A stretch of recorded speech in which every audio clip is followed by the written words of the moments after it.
Hello, welcome to the channel. My name is Susanna Barash, and this is Hello Figaro.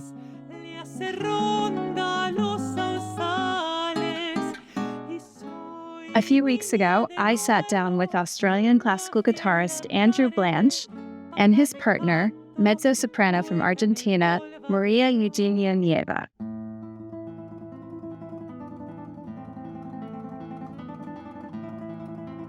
In our conversation, we discuss everything from how they put together their programs, how they met and their love story, to lots of tips and tricks for those musicians out there looking for advice, and really everything in between.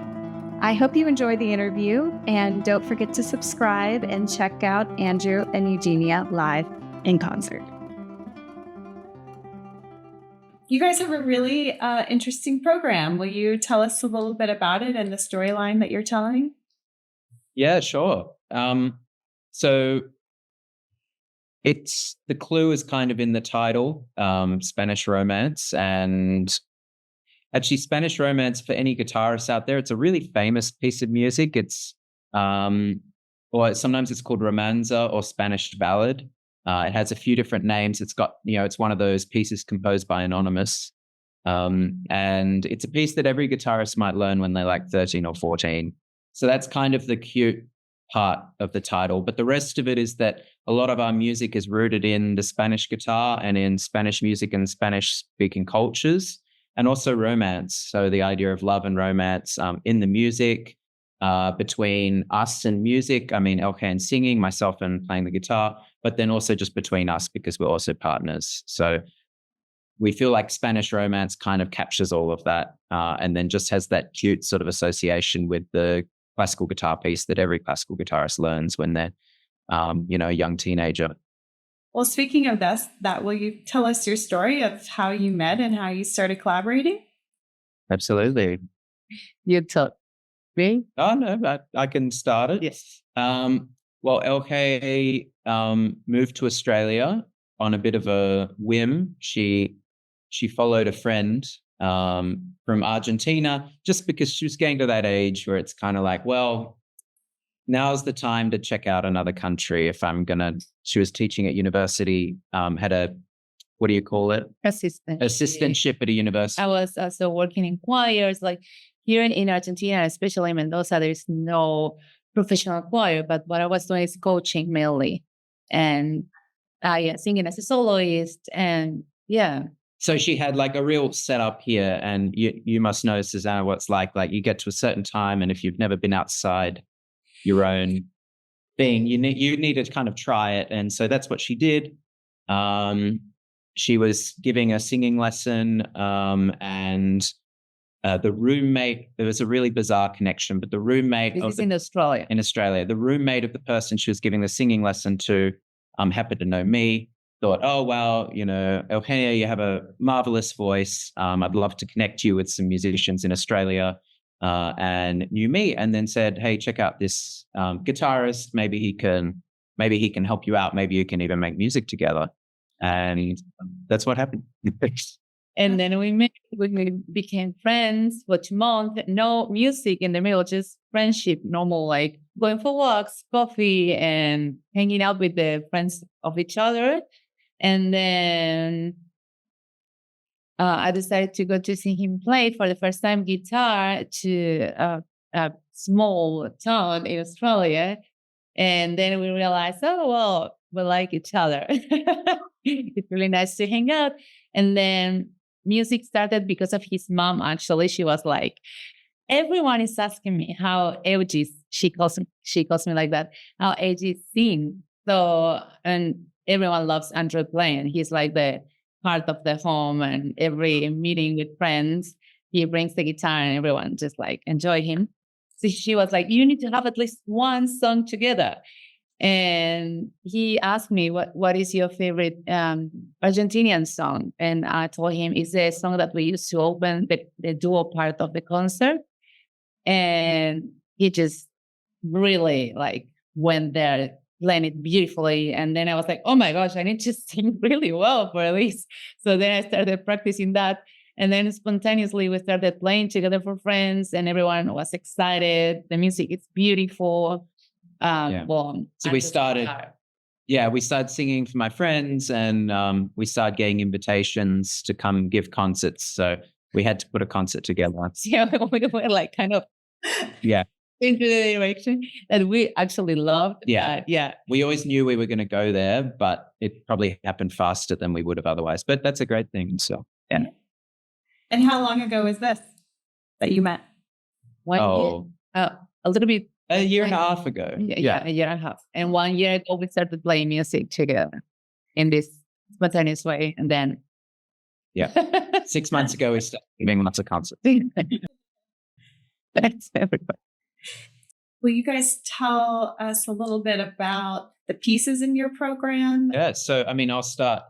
So it's a bit of a blended concert. So it starts with a solo classical guitar recital, about 40 minutes of music, and then LK jumps on stage and we do about 30 minutes of Argentinian duos. So it starts in the Baroque period. I play an arrangement of a Vivaldi concerto, originally written for violin and violin orchestra, but Bach himself transcribed it for solo keyboard. And then this is a transcription of that solo keyboard transcription. It works quite nicely. I think Baroque music is a really nice place to start with any guitar recital, and also to introduce the guitar and Spanish style music, because the instruments that Baroque music were written for, like the lute, or in Vivaldi's case, he wrote a lot of music for the mandolin. In Spain, the vihuela was more popular, and then the oud from the Middle East. That sort of plucked, fretted instrument, which the guitar is sort of the most ubiquitous of them all, really was already around in the Baroque period, although it came under different guises. So I do like to start there. That's about 10 minutes. Then I do about 15 minutes of some of the Spanish guitar's favorite repertoire. So Recuerdos de la Alhambra, Asturias by Isaac Albéniz, and then also Sevilla. And then a few Latin American pieces, which is music I also love playing and has that Spanish heritage. Los Carritos, a piece from Venezuela, a couple beautiful little pieces from Brazil. And I finished that with a samba, spelled S-A-M-B-A. And then Brazilian samba. Brazilian samba. And then LK comes on stage. And then we start with the Zamba with Z. So that is an Argentinian dance, and it's different. It has no relation. It's slow, it's melancholic, it's complex and deep, and usually the lyrics are very sad, and it's a love that doesn't exist anymore, and all the nostalgia, and it's beautiful. That was the first song that we did together. And we moved. So this genre is called música folclórica. So in Argentina, we have tango that is very famous, and we have música folclórica.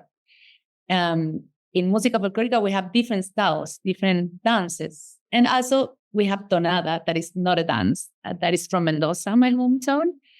And we sing a song that is called Regreso a la Tonada, that explains the story of someone that lived their hometown when they were young, for looking for new experience or love or whatever.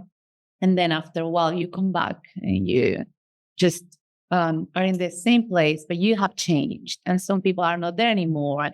And how that feels, and all again, like very profound and sweet. Then we go to a very famous samba, again, Zamba. Song. It's called Alfonsina y el Mar. Alfonsina and the Sea is a translation. It's super sad, and talks about the story of this famous poet in Argentina, female poet. She committed suicide in the sea. So this song tells that story, and also asks the question, why did you do that? And the music and the lyrics, the poem.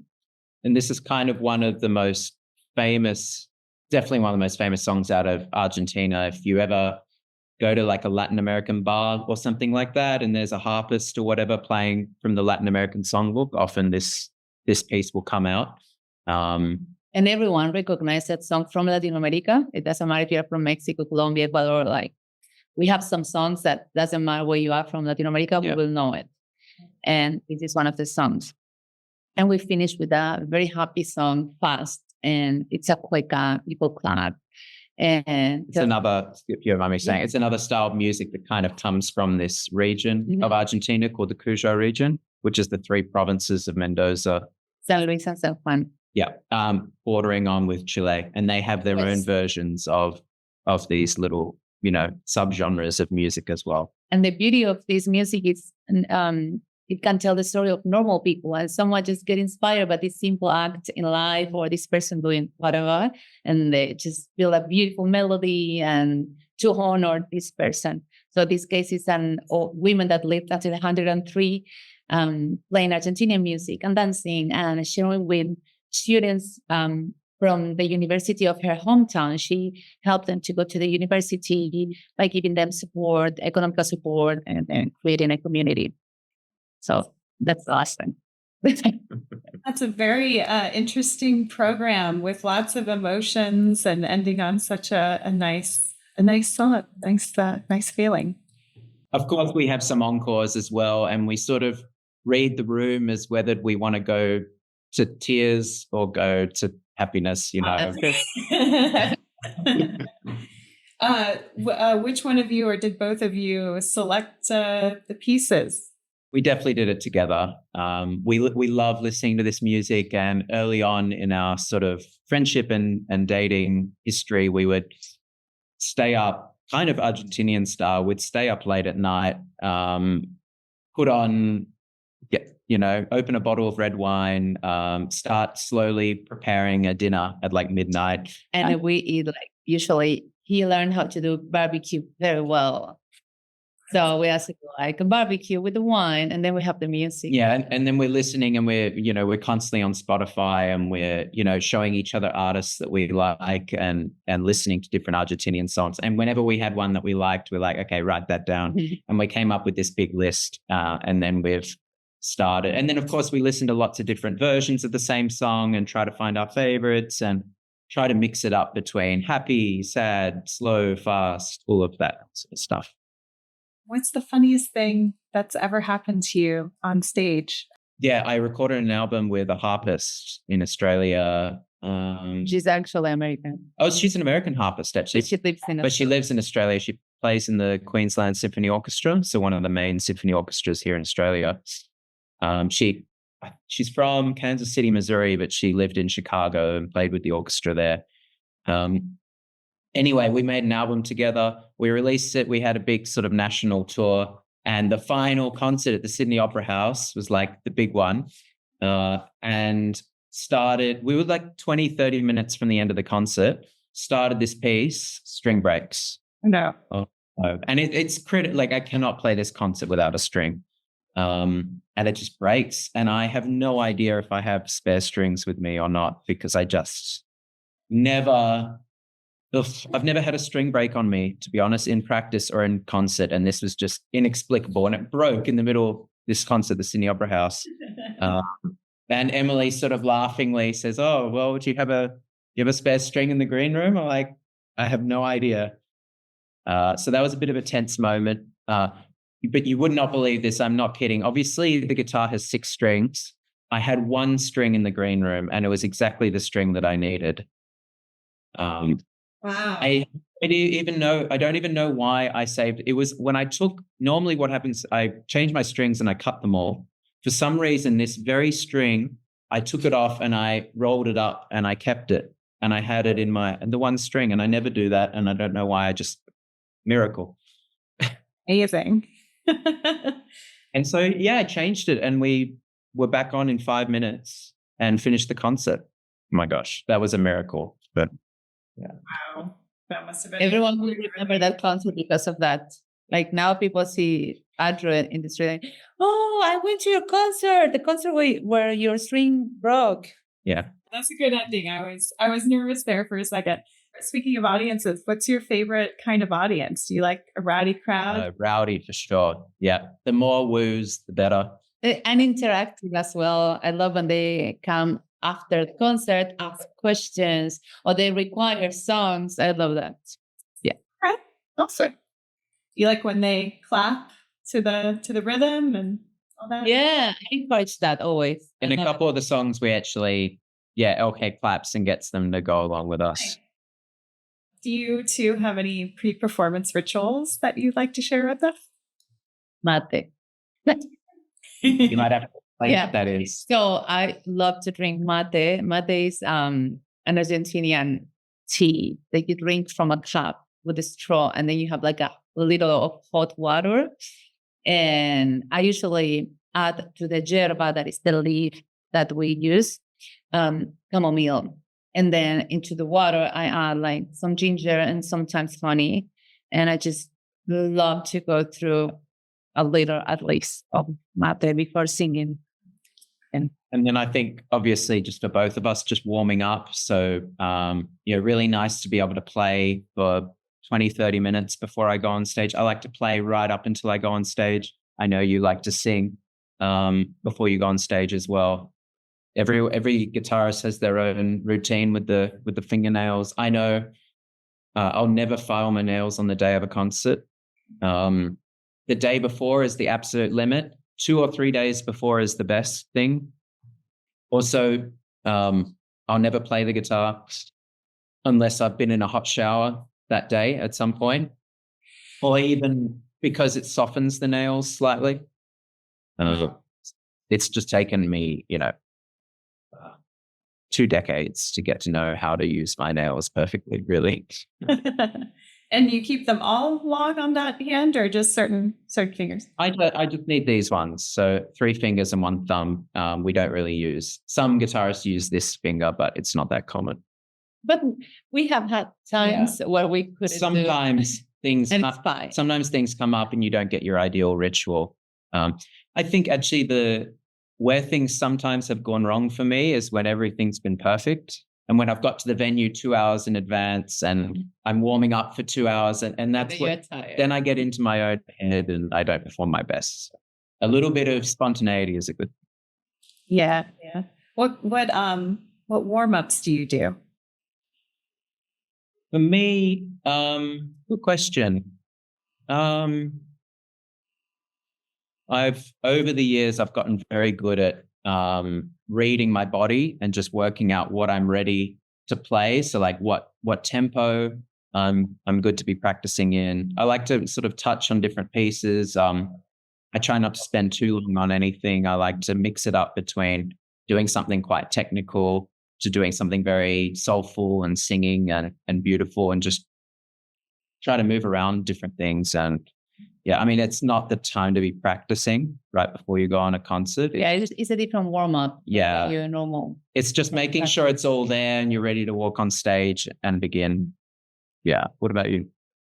I always do like lip drill and noises, singers. So a lot of semi-occlusive exercises. That's my key. Like I need at least to spend 15 to 20 minutes just doing that. If I have the luxury, I try to stretch a little bit before, and then I just do fast skills to get the voice and the breath going. And then I like to always practice my entry of each song. So sometimes that's the part that makes me not nervous, but you are like there about to hear your voice for the first time in the stage. So on stage. So for me to practice that, to hear myself before doing that is like, everything is there. Just go on, have fun, enjoy it. And after a performance, how do you wind down? Do you eat dinner? Is there dinner available at that hour? What do you do? Well, that's a great question. It depends. If we know someone in that area that we're going, we usually love to hang out with someone and just like chill. Sometimes we have to hang out with audience members that they have invited us, and we were like, yeah, why not? And just really, we have met really cool people.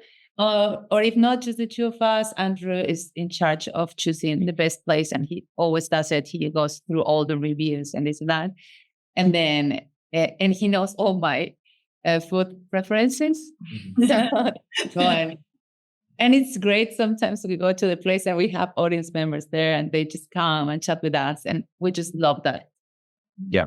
Great. Or if we have a gig the next day, 3 hours away, sometimes we'll just get on the road. We'll grab a quick bite, have a coffee, and drive to the next city. So we're driving in the early hours of the morning, but sometimes it's more relaxing that way. Mm-hmm.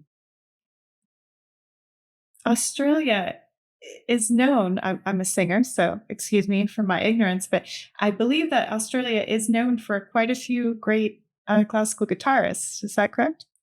Totally. Absolutely. Our most famous is probably John Williams, who was born in Australia, lives in the UK.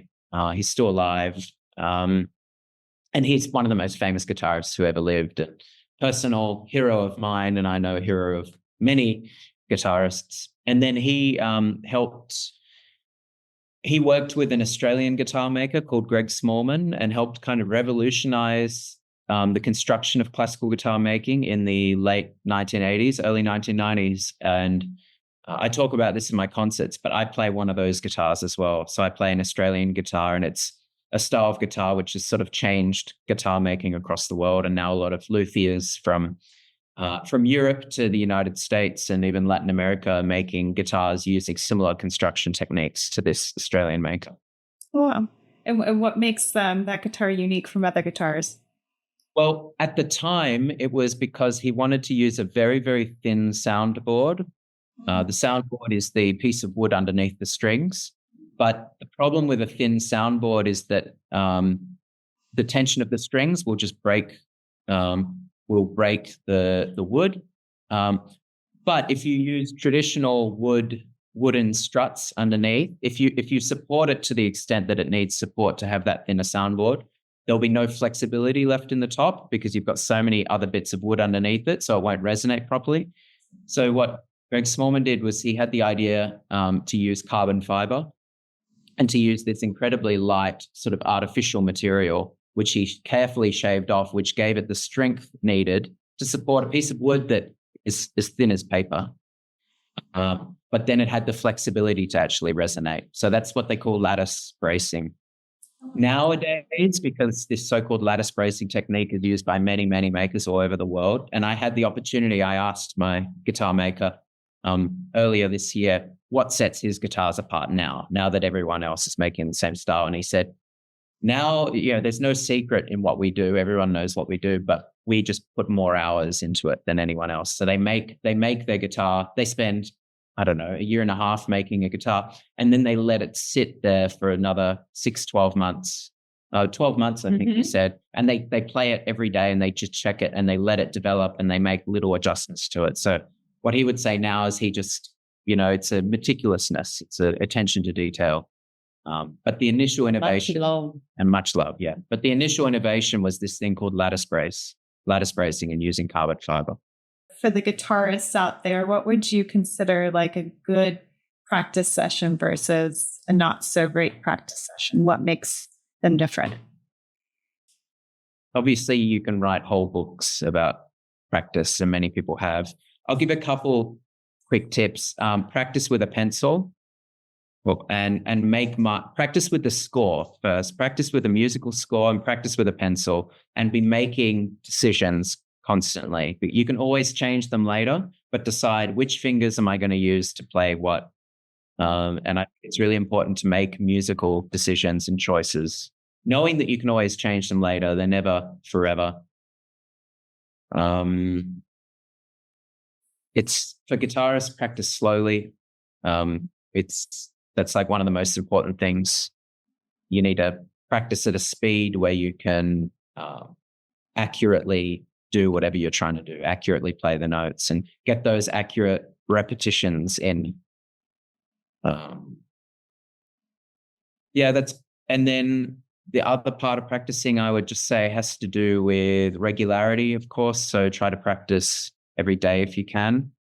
And if you don't have a guitar teacher, maybe you should try and find a guitar teacher.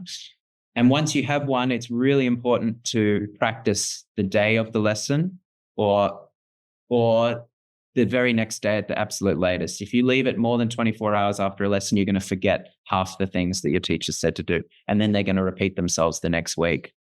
So those are probably top tips. Yeah, that's so important.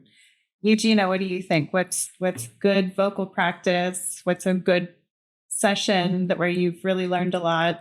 And where do you find that maybe your students or you found yourself kind of going in circles in a practice session? Sometimes because the voice is something that is inside us,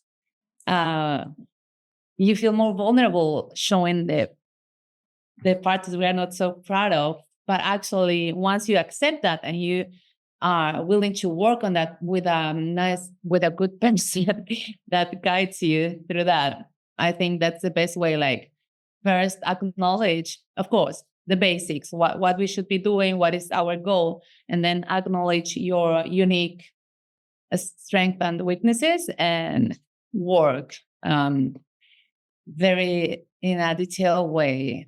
How is the best way for you to approach that? And yeah, I think for singers, it's very custom made and each personality and each voice. So I try not to give any general advice. I think, you need a teacher, you need a second ear because we hear different. Our own instrument that other people record yourself will be great. Watch yourself in a mirror so you can see what the teacher is telling you, because many times happen to me. You say, oh, well, you are opening too much your mouth or you are opening too little. And people are like, no, I am opening the right amount. But then when you watch yourself in a video or in the mirror, you recognize, oh, actually, I wasn't. And that has happened to me many times. A lot of patience and love. And never forget to enjoy the process and why you are doing that. I think that's very important. Very important. Yeah. That gets lost, I think, in all the technical work sometimes. Yes. And remembering why you started and why you are doing it is what is going to help you to go through the process that is not that nice of actually looking at all the defects that we have or we perceive. Yeah. For the singers out there, how do you think about the breath and breathing? What are you thinking about on stage to keep you getting through the phrases? Again, this is so personal. I have had many teachers and some of them told me, oh, open your ribs, or feel it very down and deep, and or no, try to keep it up and light. And actually, I think each song and each part needs a different breathing. And for me, and again, everyone is different. Like some people just swear that this is the way and it's perfect and it actually works for them really well. You hear this person sing and you're like, oh my gosh, this person is doing everything right. But then that is their own perception. And what we need to understand is what works for us and just keep making it. And in the stage for me, honestly, I try to feel as open as I can. The moment that I feel that I'm holding, that's the moment when I really try to get into the technique and it's like, just help me with my movements and try to open and just like project in a way that is, for me, it's like, try to just feel the room with voice and with calmness. Like I try to come back to everything is all right, open and just, fly. I like to think like that.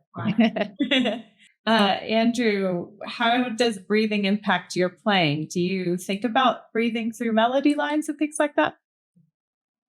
Obviously, when you're playing phrases, they're very often written in a way, it's as if you could breathe. Yeah, it's as if you could sing them. So you often just phrasing-wise, you take pauses as if you were taking a breath in and then you begin the next phrase. You actually breathe. Do I? Yeah. I don't consciously do that, though. The one conscious way that I do use my breathing is if I feel like I'm struggling a little bit with my hands and feeling a little bit tense, I just try to focus on my breathing and I try to breathe in and out And that kind of centers me and that relaxes me and my hands work better.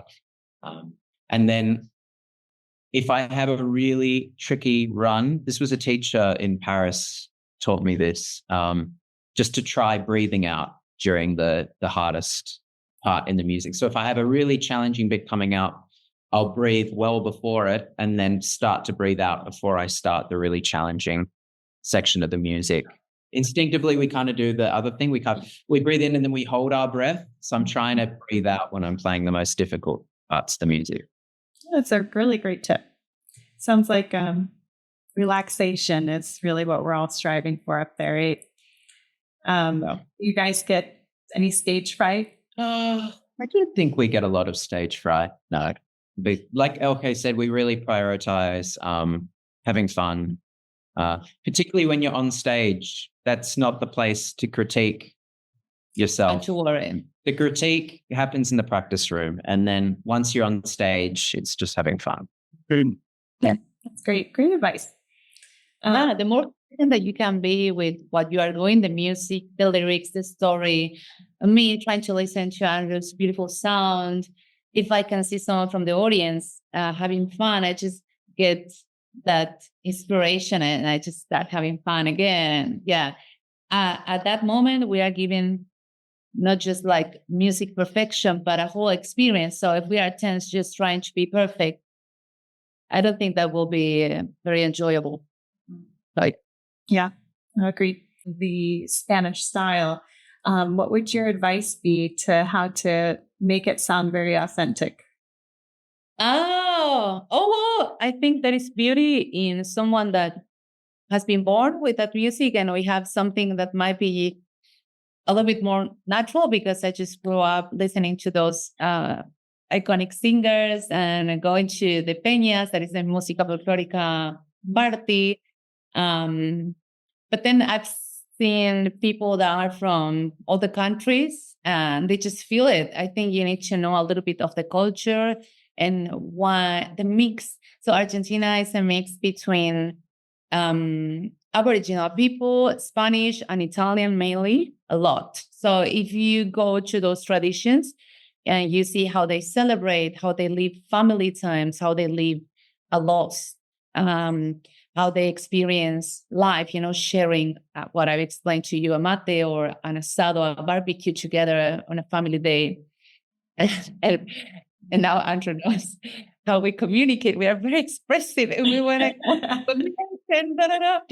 so then when we sing, we have that.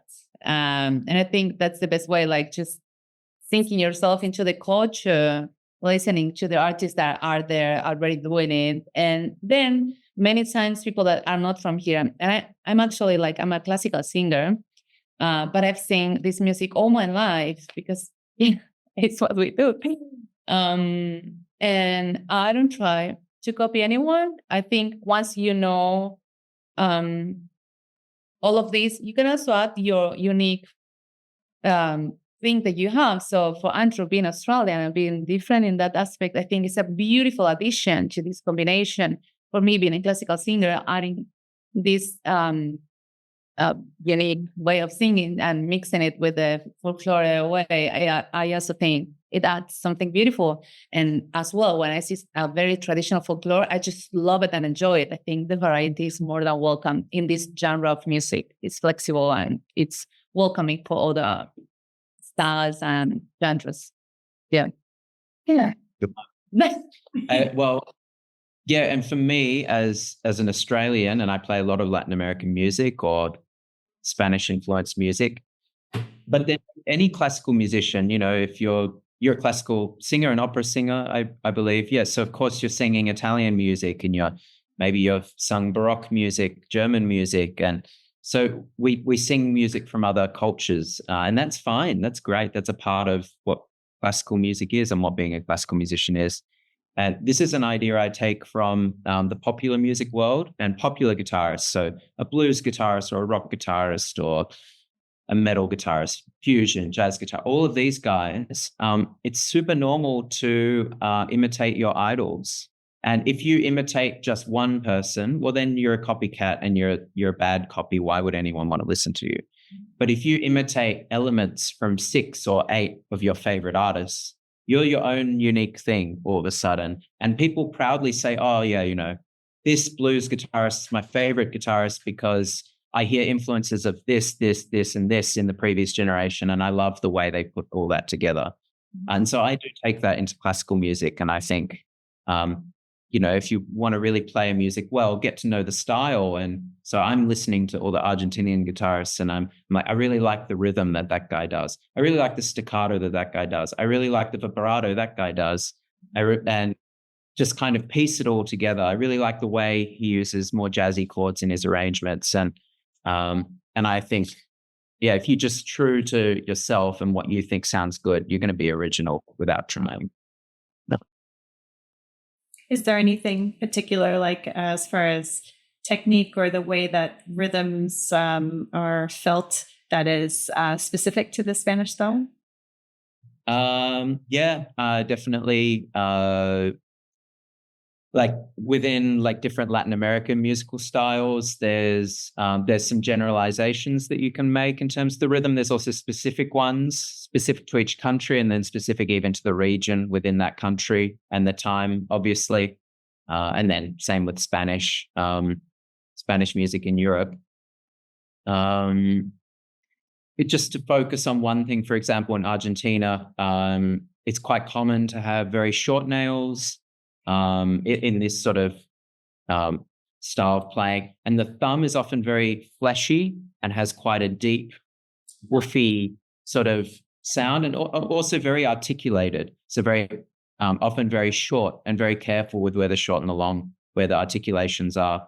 The fingers, again, quite articulated. So maybe a little bit more staccato than you're used to hearing. The sound quality is not necessarily as round or as resonant as like a, I don't know, Italian classical guitarist or something like that. But they have their own they do these things like sliding around with thirds. So playing a melody on kind of 2 strings and sliding up and down between frets. So there's glisses all over the place and beautiful little vibratos and then actually striking really fast with the thumb. It's just little color things. And then this is a thing you need to know, like when you're playing that music, is to know the dance form that the music comes from. So if it comes from a samba, knowing where the accents are in those, in the beats, and then, within the bar, within the meter, and then going the next level and knowing that, okay, well, now that when we know the form and the listener knows the form, how can you subvert the form? So if the accent is always on that note, everyone knows the accent is always on that note. So you can actually just leave that note out entirely. So sometimes what they do in Argentinian music is they don't play on the first beat. And then it's actually the rest that becomes the accent. Yeah. And for me, that's what we should be doing in all classical music. If you're studying the music of Bach, you need to get to know the saraband and you need to, what's a chaconne and what's a jig and what's an allemande, what's a fugue, and understand what are the traditions in those structures and then how do the real practitioners subvert those traditions and make a really interesting performance. Who were your most influential teachers? My guitar teacher during my undergraduate, Timothy Kane, definitely my most influential teacher. So he took me on as a big teenager. Basically, I was an 18-year-old and he whipped me into shape. I mean, he didn't let me, for 3 years, I struggled with a real practice regime. And he didn't let me come to a lesson without telling me what he thought of whether I was getting the most out of myself or not. And he encouraged me to get a practice journal and to write down what I was doing in my practice and be really intentional. And he really, wonderful guitar teacher, but then just guided me and coached me in every step of the way of getting the most out of myself. And to be honest, in those 3 years, he often, not in the kindest possible way, he always let me know that I have other options. It's like, you don't have to be a musician, you can, you're very smart. You could absolutely be a lawyer. You could do all these other things. But if you want to be a musician, I think you need to give 110%. And so he really imbued me with that attitude. Nice. Work ethic. Yeah. once you finish university, once you no longer have a guitar teacher, how do you keep learning? And I think listening is just the best.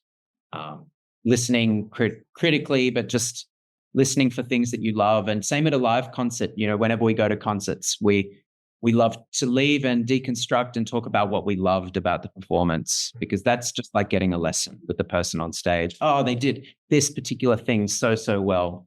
And that's something then you can pick up and you can try and imitate it at home. Yeah. What about you, Eugenia?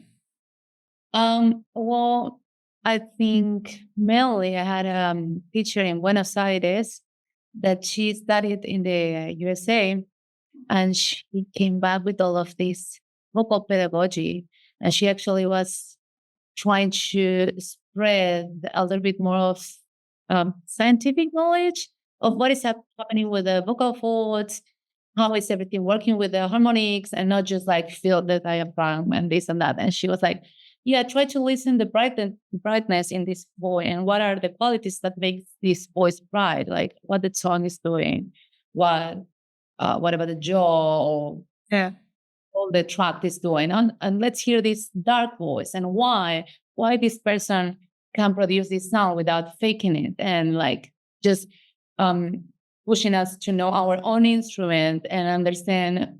Okay, so if you have this problem with your voice, what will be the solution? And she asked us, and it was a group of people, and we go every Friday for 3 hours to analyze each of our voices and expose us, and they teach us, okay, to not cure, but to balance this problem. What do we need? Like salt and pepper, and we need to be very careful with that. And I remember just loving reading about all of this and looking on the different throats of different people, and like getting to know each instrument and why, because there is a little bit of mystic. Everything is hidden. So I really enjoyed that. And then because of this, I had other 2 teachers that maybe they did not show me that, but I was able to understand what they were telling me very fast. And with them, I improved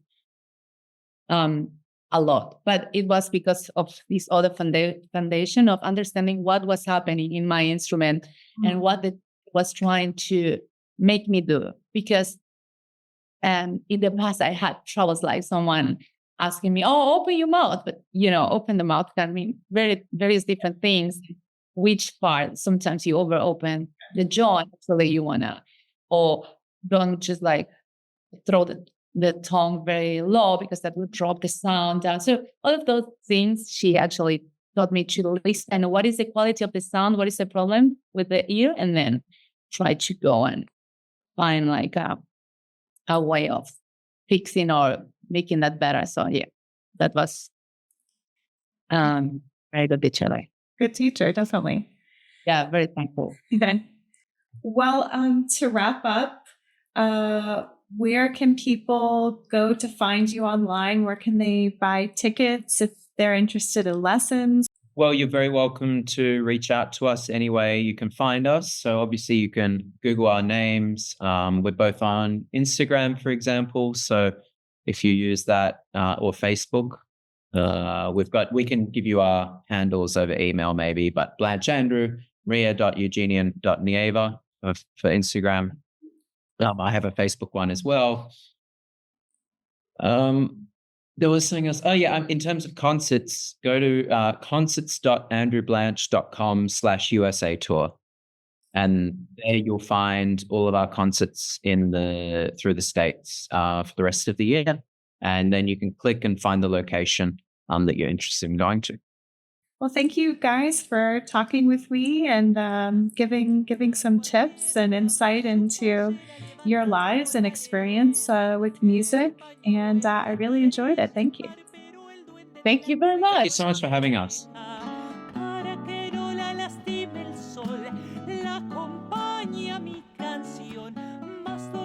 Que una bella flor, quien